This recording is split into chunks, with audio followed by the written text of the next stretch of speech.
नमस्कार। चलिए आज अपना हम वीडियो शुरू करते हैं। पवन के कार्य व उससे निर्मित होने वाली स्थलाकृतियाँ।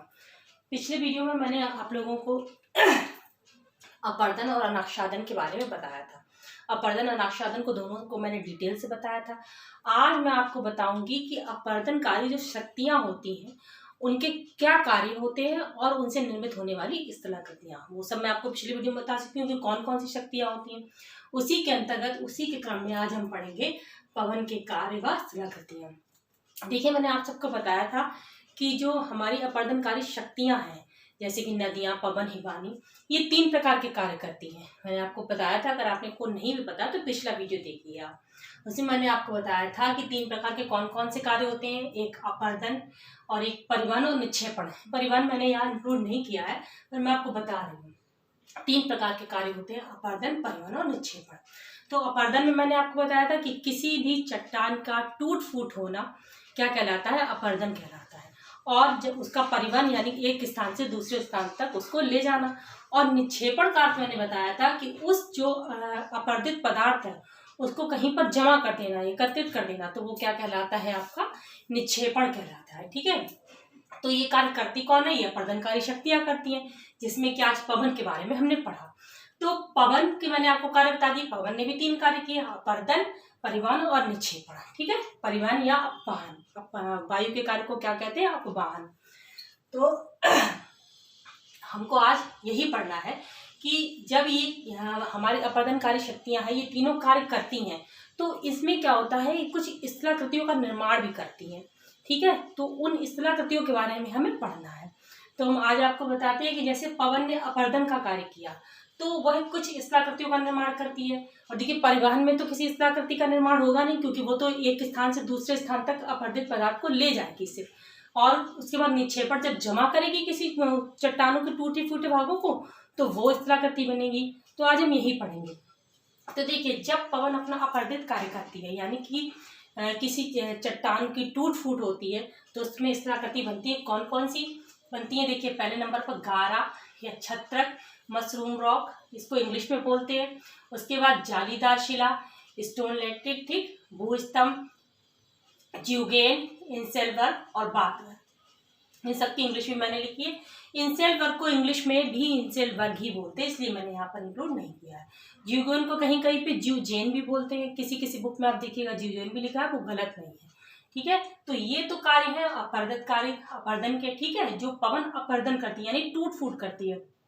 और जो निक्षेपण के फलस्वरूप यानी किसी जो अपर्दित पदार्थ है उसके जमा होने के फलस्वरूप जो आकृतियां बनती है वो कौन कौन सी होती हैं, उर्मिकाएं या रिपिल्स, बालू का स्तूप, सैंड पेडिमेंट, इसको इंग्लिश में भी पेडिमेंट ही बोलते हैं, बजाड़ा, इसको भी बजाड़े बोलते हैं इंग्लिश में भी, और लोयस का जमाव यानी लोयस मिट्टी का जो मैदान का निर्माण होता है वो इन्हीं की वजह से होता है।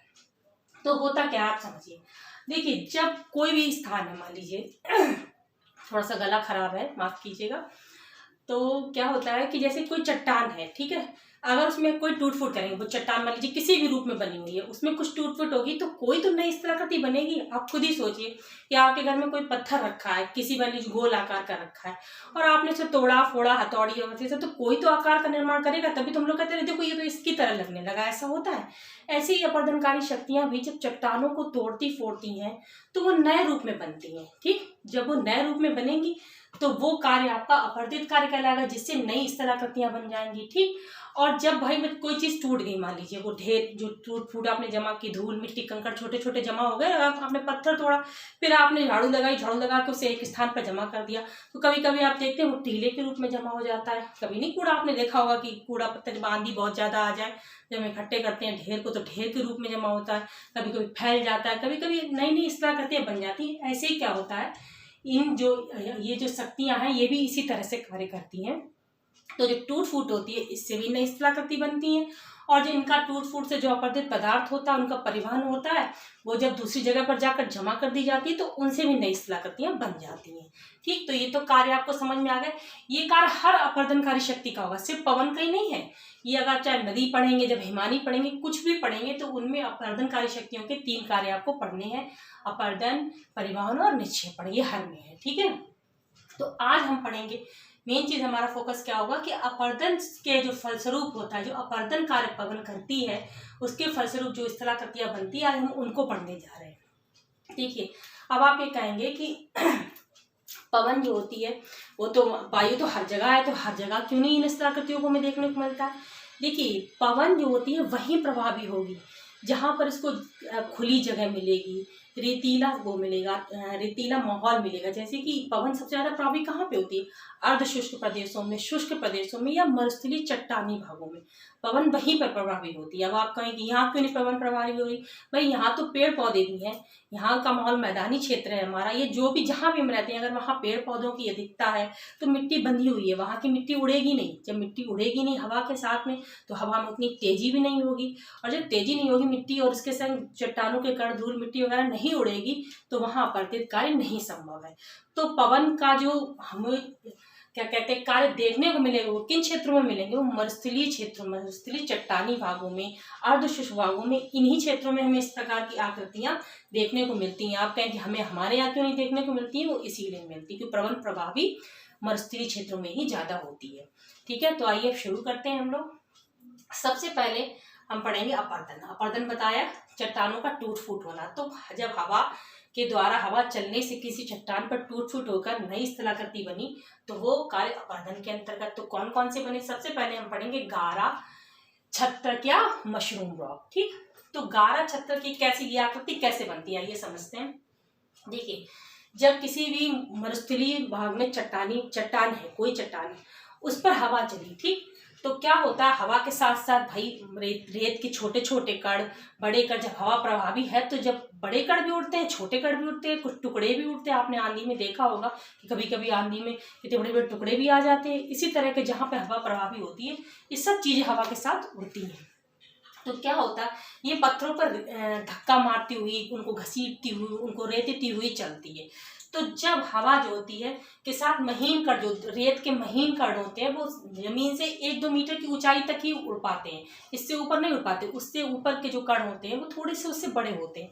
तो जो महीन कण हैं वो किसी चट्टान पर जब अपने रगड़ रगड़ खाकर चलते हैं तो क्या होता है भाई 1-2 मीटर की ऊंचाई यहीं तक हो पाती है। जैसे ये चित्र आप देख रहे हैं, ये जब कोई मान लीजिए चट्टान जमीन में खड़ी है तो यहाँ तक 1-2 मीटर की ऊंचाई हो पाती है। इस चित्र में आप देखिए तो जब 1-2 मीटर की ऊंचाई यहाँ तक हो पाती है तो रेत के कण यहाँ तक चले और धीरे धीरे चलकर क्या करते हैं यहाँ की चट्टानों को वो काट देते हैं। ये पतला ग्रीवा खंड निर्माण हो जाता है और इससे ऊपर के जो कण है वो इतना कटाव का कार्य नहीं कर पाते। तो ये वाली जो चट्टानें वो ऊपर छत्र की तरह जमा रहती है और बीच वाली चट्टान पतली, ये गर्दन के जैसे बन जाती है। तो ये जो भाग है ये कैसा हो जाता है, गारा। इसको क्या बोलते हैं, छत्र। देखिए छत्र क्या करती है, ऊपर बड़ा और नीचे पतला, तो ये छत्रक या गारा कहलाता है। ठीक, इसको जो है गारा कहाँ कहते हैं, अफ्रीका का जो सहारा मरुस्थल है उसमें इस तरह की आकृति को हम क्या कहते हैं, गारा। और इंग्लिश में इसे कहते हैं मशरूम। मशरूम आपने देखा होगा, एक सब्जी होती है, उसका आकार लगभग ऐसा ही होता है, ऊपर से इस छत्र की तरह फैला हुआ और ये गर्दन नीचे से पतली। तो इसीलिए होता है क्योंकि महीन रेत के कण इसके निचले भाग को तो काट देते हैं पर इससे ऊपर तो वो उड़ ही नहीं सकते। तो यहाँ तक जब ये नहीं उड़ पाते हैं तो ऊपर का भाग ये सुरक्षित बना रहता है और ये जो है कटता जाता है। इस वजह से इस आकृति को हम क्या कहते हैं, मशरूम रॉक या गारा। ठीक, पहली आकृति समझ में आई।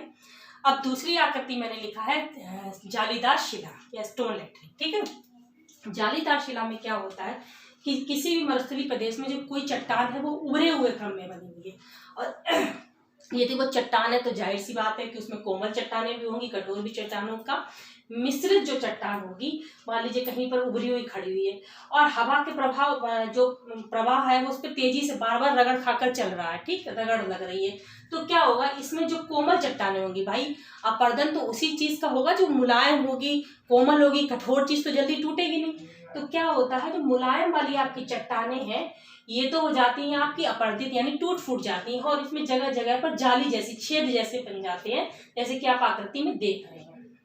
ठीक है, तो ये जो जगह जगह छेद बने हुए ये क्या है, ये कोमल चट्टानें हैं जो कि हवा के प्रभाव से घिस गए हैं। ठीक, कभी कभी ये क्या होता है कि जैसे पानी से भी ये हो जाता है कि रासायनिक क्रिया होती है पानी गिरने से इन पे, तो ये गल जाते हैं, तब भी यहाँ छेद बन जाता है। तो अभी तो हम पवन के अंतर्गत इसको पढ़ रहे हैं। तो ये इस प्रकार की जो आकृति बन जाती है, ये कठोर चट्टानें तो वैसी ही बनी रहती हैं और कोमल चट्टानें गल जाती हैं और जगह जगह छेद, ये जाली जैसा निर्माण हो जाता है। तो इसको कहते हैं हम जालीदार शिला। ठीक, इतनी बात आपको समझ में आई? ठीक है। अब इसके बाद मैंने लिखा है भूस्तंभ। इसका चित्र मैंने यहाँ नहीं बनाया, मैं आपको ऐसे समझाती हूँ।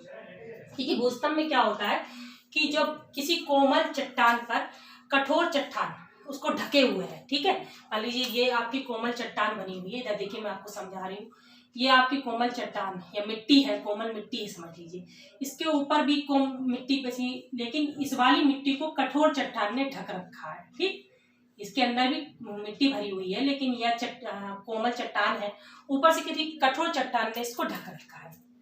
अब क्या होता है कि हवा का प्रभाव चला, जब हवा तेज स्पीड में चली, जोर से चली, तो क्या होता है कि ये नीचे की मिट्टी धीरे धीरे क्या होती है, ये घिसने लगती है। ठीक, ये खत्म हो जाती है, ये मिट्टी जो है आपकी खत्म हो जाएगी नीचे वाली, और ऊपर वाली मिट्टी जो कि कठोर चट्टान से ढकी हुई है वो अभी बची हुई है। कठोर चट्टान उसको ढके है, तो कठोर चट्टान का तो अपर्दन होगा नहीं, तो क्या होता है, स्तंभ जैसी आकृतियां कहीं कहीं हम देखते हैं रेतीले भागों में, मरुस्थलीय भागों में इस तरीके से बनी रहती है। तो इसको हम क्या कहते हैं, भूस्तंभ कहते हैं। तो इसमें क्या होता है, जो नीचे की कोमल मिट्टी या कोमल चट्टान है वो तो गल गई या झड़ निकल गई, और कठोर भाग जो मिट्टी का है, जो कोमल भाग कठोर भाग से घिरा हुआ है वो खड़ा रह गया। ठीक, क्योंकि कठोर चट्टानों से घिरा हुआ है, तो वो आपकी क्या कहलाएगी, भूस्तंभ कहलाएगी। ठीक, इस आकृति को क्या कहा हमने, भूस्तंभ। बात समझ में आ गई? इसके बाद आपका आता है ज्यूगेन। यह है आपकी ज्यूगेन आकृति। ज्यूगेन में क्या होता है, आइए समझते हैं। जब हम किसी भी मरुस्थलीय क्षेत्र में जहाँ चट्टानें पाई जाती हैं, उनमें चट्टानों का जो प्रसार है वो क्षैतिज रूप में पड़ा हुआ है। क्षैतिज रूप का मतलब समझते हैं, इस तरह लेटा हुआ है, इस तरह से जब चट्टानें बिछी हुई हैं एकांतर क्रम में, मतलब समझे आप कि पहले मान लीजिए आपकी कठोर चट्टान, फिर कोमल चट्टान, फिर कठोर चट्टान, फिर कोमल चट्टान, इस तरीके से जब इस क्रम में चट्टानें बिछी होती हैं तो क्या होता है, हवा तेज चलती है, और हवा के तेज चलने से, हवा के प्रभाव से क्या होता है, उनके साथ धूल मिट्टी के कण साथ में उड़ते आते हैं, उनसे रगड़ खाते हैं, रगड़ खा कर क्या करते हैं कि इन जो कठोर चट्टानें ये टूटेंगी तो है नहीं, इनको हल्का ढीला कर देते हैं, और ढीला करने से क्या होता है कि हवा इनके अंदर भी प्रवेश कर जाती। भाई कोई चीज़ ढीली होगी, इसमें दरार पड़ गई तो हवा उसके माध्यम से अंदर तो चली जाएगी। तो कभी कभी आपने देखा होगा दीवारों में सुराख होते हैं, जब हवा चलती है तो उन सुराखों में कान लगाए तो कुछ सुनाई पड़ता है। इस तरीके से ही इसमें क्या होता है कि कठोर चट्टानें ढीली पड़ गई, इनमें दरार पड़ गई अगर, तो इससे हवा अंदर आती है, और अंदर की चट्टान कैसी है, क्योंकि एकांतर क्रम में है, क्षैतिज है, तो वो क्या होती है, वो कोमल चट्टान है। तो कोमल चट्टान तक जब हवा पहुंच जाएगी तो उसका तो अपर्दन हो जाएगा, क्योंकि कोमल चीजों का अपर्दन होता है, तो वो कट छट जाती है। तो जब वो कट जाती है तो एक घाटी नुमा, ये देखिए इधर से बना हुआ बीच में खाली जगह, इधर उधर से छट गया, तो ये घाटी नुमा जो आकृति बन जाती है ये क्या कहलाती है, आपकी ज्यूगेन। इस आकृति को हम क्या कहते हैं, ज्यूगेन। तो आपसे कोई पूछ सकता है कि ज्यूगेन आकृति किस प्रकार के चट्टानों में बनती है, तो आप बताएंगे कि जो क्षैतिज क्रम में जो चट्टानें बिछी होती हैं मरुस्थलीय क्षेत्र में, पवन के द्वारा बनने वाली आकृति है, और इसको हम क्या कहते हैं, ज्यूगेन कहते हैं। ठीक, बात समझ में आया? कोमल चट्टानों का अपर्दन हो जाता है, और उसकी वजह से क्या होता है कि जो बीच में ये घाटी नुमा जो आकृति बन जाती है, इसको हम क्या कहते हैं, इसको हम कहते हैं ज्यूगेन। इसके बाद आपका आता है यार्डंग। इसको मैंने इसलिए यहाँ पे नहीं लिखा है क्योंकि ज्यूगेन का ही एक रूप यार्डंग है, बस इसमें अंतर क्या है कि ज्यूगेन में क्या है कि चट्टानें जो है आपकी क्षैतिज रूप में बिछी हुई हैं, और यार्डंग में क्या होता है कि चट्टानें आपकी क्षैतिज न होकर लंबवत रूप में विकसित होती हैं। जैसे इसमें चट्टानें आपकी इस तरह से खड़ी होंगी।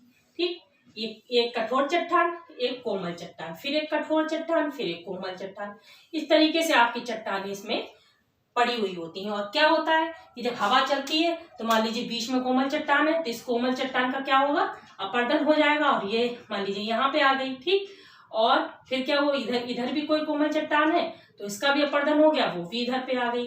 तो जो कटछट के बीच में इस तरीके की आकृति देखिए, ये इधर पे आप देखिए मैंने बना रखा है चित्र, ये आपका क्या कहलाता है, यार्डंग। जब हवा तेजी से चलती है तो जो कठोर आकृतियां हैं, कठोर चट्टानें, वो तो वैसे ही खड़ी रहेंगी, और बीच की कोमल चट्टानें कट जाएंगी, और इस तरीके की आकृति यदि बन जाएगी तो उसको हम कहेंगे यार्डंग। क्या कहेंगे, यार्डंग। ठीक, इतनी बात समझ में आया।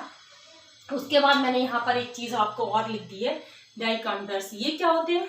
ये क्या होते हैं कि जो ढलान क्षेत्र होते हैं, जैसे कि चट्टानों के जो ढलानी क्षेत्र है उनपे छोटे छोटे पत्थर वगैरह जमा हो जाते हैं, ठीक है।